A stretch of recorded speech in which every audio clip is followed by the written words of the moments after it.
menanyakan kepada Pallavi siapa Anan. Pallavi menjawab bahwa Anan mantan tunangannya. Mendengar itu Samira mengejek Anan.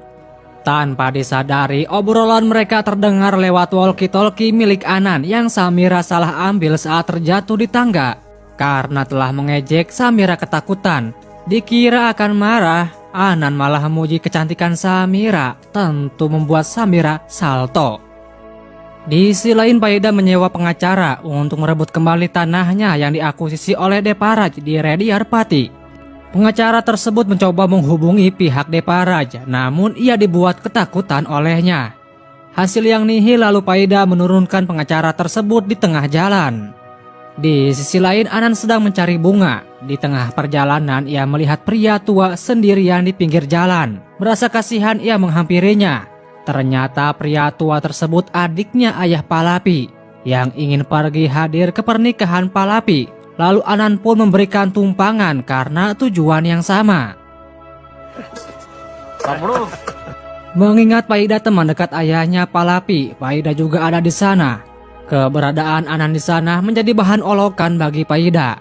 Bahkan Paida mengolok-olok Anan di depan mereka dengan mengatakan, "Lihatlah, Anan yang sosokan berpegang terhadap prinsip. Tadinya Anan seorang dari keluarga miliarder, namun lihatlah sekarang." Atas segala yang menimpa dirinya tentu membuat beban tersendiri bagi Anan.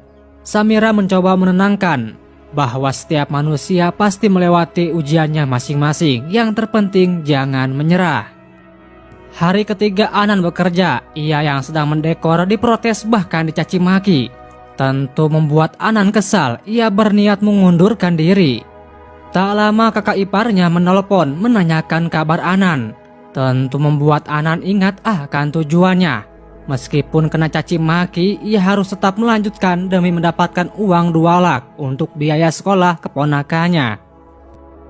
Di sisi lain, ayah Pallavi marah-marah karena terpaksa pernikahan harus dibatalkan. Hal tersebut disebabkan uang mas kawin dibawa kabur oleh adiknya atau pamannya Pallavi. Anan yang kebetulan mendengarkan obrolan mereka menawarkan diri untuk merebut kembali mas kawin yang dibawa kabur paman Pallavi. Lalu Anan yang ditemani Samira pun mencari paman Pallavi yang tengah kabur. Anan segera bergerak cepat, namun anak paman Pallavi datang untuk membawa koper mas kawin tersebut. Ternyata anak paman Pallavi tak sendirian, dia membawa pasukan. Anan terus berusaha melawan mereka.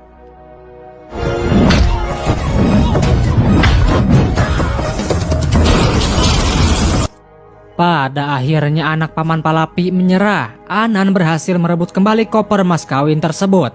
Paman Pallavi dan anaknya dibawa ke rumah Pallavi. Tentu ayah Pallavi sangat marah kepada mereka berdua. Ternyata akar permasalahannya berawal dari harta warisan. Alasan paman Pallavi membawa kabur mas kawin hanya mengambil yang seharusnya menjadi haknya yang direbut ayah Pallavi dulu.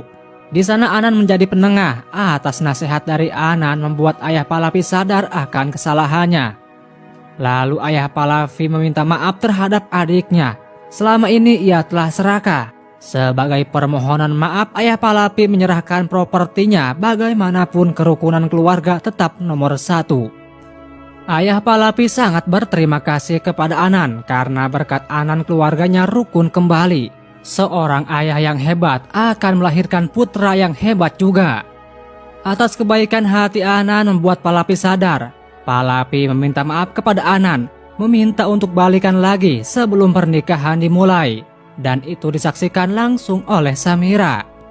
Namun Anan menolaknya. Ia sebagai lelaki akan merasakan apa yang akan Yoges rasakan jika Pallavi menikah dengannya. Tentu tolakan Anan membuat Samira sangat bahagia. Anan menyinggung soal Samira pemakai obat-obatan. Di sana Samira menjelaskan bahwa ia penderita diabetes. Yang Anan lihat dulu bukanlah obat-obatan terlarang, tetapi obat diabetes. Soal penyakit yang dideritanya tidak Samira ceritakan kepada siapapun, selain kepada orang yang Samira sukai. Mendengar itu membuat Anan sadar mesem-mesem bahwa Samira menyukai dirinya. Pernikahan Pallavi dan Yoges pun telah dilaksanakan. Ayah Palapi membayar